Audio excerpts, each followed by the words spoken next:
So, this should have been put some mica on a mould and pour some black resin in. Done. Did not stay that way for very long. So what I've got here is a silicone mould with two dragons that are sort of facing each other, and the way they're entwined makes it look like they're in a love heart shape. Love heart, Valentine's. This is as icky as I get. That's it.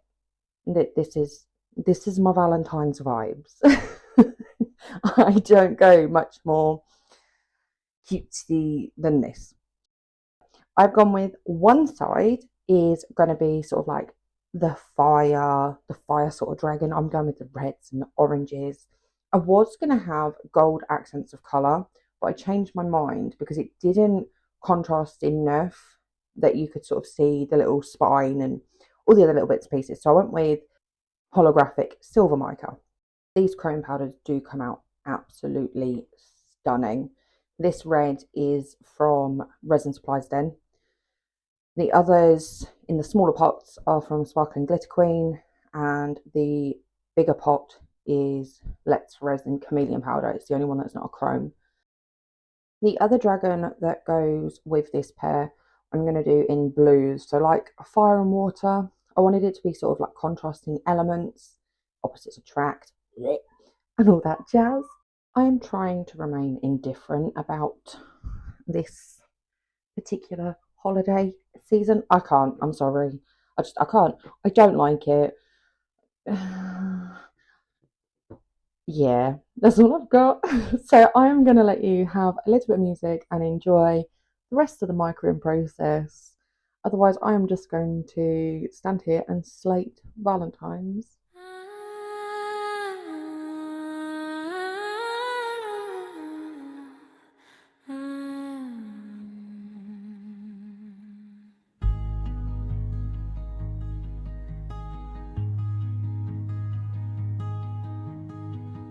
Black paint on her fingers, charcoal moons on the floor, old lace pinned to the canvas, burned edges wanting more. She stitches storms in her portraits, hangs them high like quiet spells. Every frame a little portal, every color knows her well.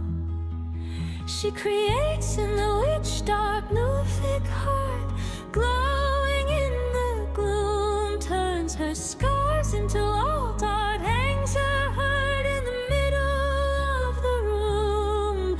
She creates in the witch dark, bare hands, ink on her teeth. Every curse that they gave her comes back as a masterpiece.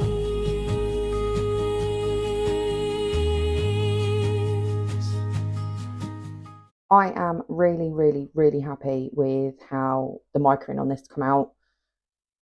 It was a lot of work, but definitely worth it. So then I've just gone in with some black resin. I just used the Teexpert pigment, and I have dribbled it in because I need it to get into every single nook and cranny, and a lot of them little spikes, especially around the head, are prone to bubbles. So I'm just really, really slowly pouring it in. Then I'll give it a little bit of a squidge.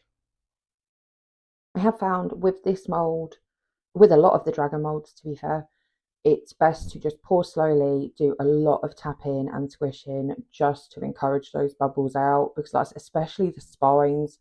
There is so much detail in such a tiny space for bubbles to get stuck. So I just keep filling and squishing and tapping until the mould is full. This mould is uneven. I went and found some of my little flat moulds, just flat fondant moulds, just to prop underneath. Don't worry, I don't use these for fondant. These I do use for resin, just so I could finish topping up so that it was full. I didn't want under pour because I want this as a wall hanging. My original plan was to attach some chain sort of like between the two heads so it can just hang on the wall. Yes, it did not stay that way. I am just taking a micro brush to encourage the resin into those tiny spikes. it doesn't naturally seem to run into the little tiny bits, so you just have to push it. This video is part of the Friendship Express collaboration, and the playlist for all the other fabulous people that do this every week will be in my description below. Then we get to look at Micah dance. Oh, I love it. I could sit there and just watch it all day long. I do think it's so pretty. Now is time for demold. I did get 2 bubbles at the back that just didn't pop, and they just chilled there. I thought because I babysit it for quite a while, especially because it's uneven, just to ensure that it wasn't spilling all over my work surface. I mean, look at those chrome powders. They did come out really nice. Now, I decided, after I demolded, I held it up to my wall, and I didn't like it on its own. So I went and got my paints and a canvas board. And all I'm doing here is a couple of lines of paint, and I am going to blend them in together. This is the first coat, so it's just a case of get some colour down. The camera was annoying me because I kept knocking my elbow, so I swapped it over to the other side. I do forget I'm right-handed, and I have a tendency of putting my phone stand to my right side. Don't know why. It doesn't make any sense at all. But anyways, back to what we're doing. So I'm just blending. That's all I'm doing, is blending these colours together. It doesn't have to be perfect because, like I said, this is the first layer, so it's more a case of just getting the basic colour down. I waited on the pink because I didn't want to add too much pink. I was hoping that the lilac would go a little bit further down than it did, but it did not. Once this layer dries, I'm just going to go over the top with another coat, same colours, but I'm going to blend a lot more to make it just a lot nicer. This is the first time I have put brush to canvas in about 15 years. And it amazed me how much it's almost muscle memory. Like, don't get me wrong, this isn't my best painting ever, but I was really impressed with how well I managed to do, considering I haven't done it in so long.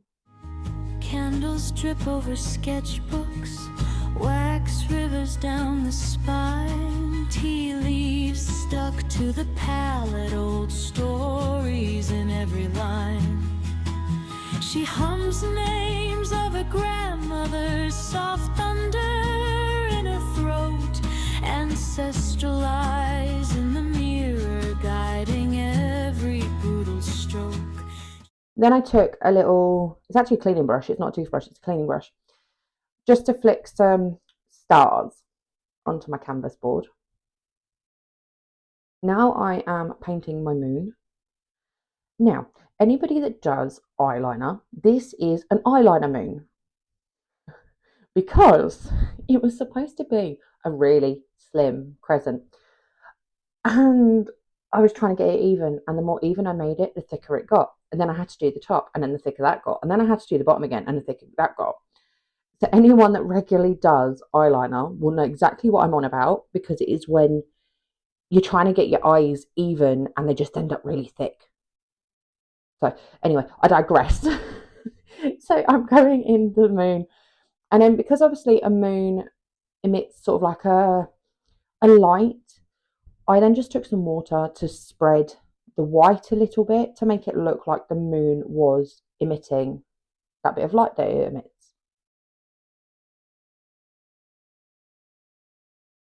So this right here, this is not muscle memory. This was terrible.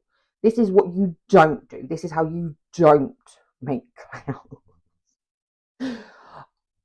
Yeah, the more I was doing it, I kept adding and adding and adding, and I should have just stopped. I should have stopped and walked away and come back later. At this point, it's like 2 o'clock in the morning. Yet this is what I do when I can't sleep.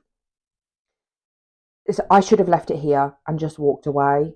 But then I was like, oh, it needs a bit of colour. Let's add a bit of colour in. And I was like, oh my God, that looks awful. Let's add a different colour in. And then, oh my God, that looks even worse. Let's add more colour in. I should have stopped at this point and just gone, no, go and have a coffee. Yes, I have coffee at 2 o'clock in the morning.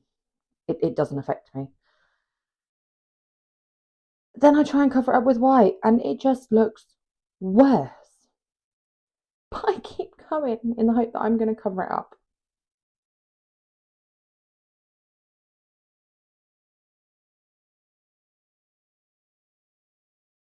Now you can see I kind of just gave up on that one. I moved over to a second cloud. Neither of these clouds stay. I do not film the process of me recreating the clouds because I just went to it at one point in the day and I was like, right, that's what I need to do.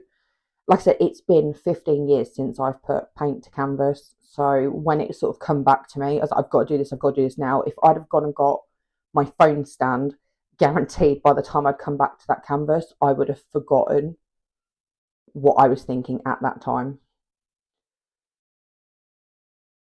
When looking at the dragons, I noticed that the silver and gold across both wasn't as vibrant as I wanted it to be, which is a nice easy fix because I've just gone in with some Let's Resin chrome markers to emphasize the silver and the gold across both. She says, watch me bend the shadow, carve a doorway through the gloom. All the ghosts they tried to bury, got a front row in this room. I'm the heir to every omen, every brush a broken chain. Altered girl, altar maker, making monuments from pain.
I cover my painting in Liquitex just to protect it.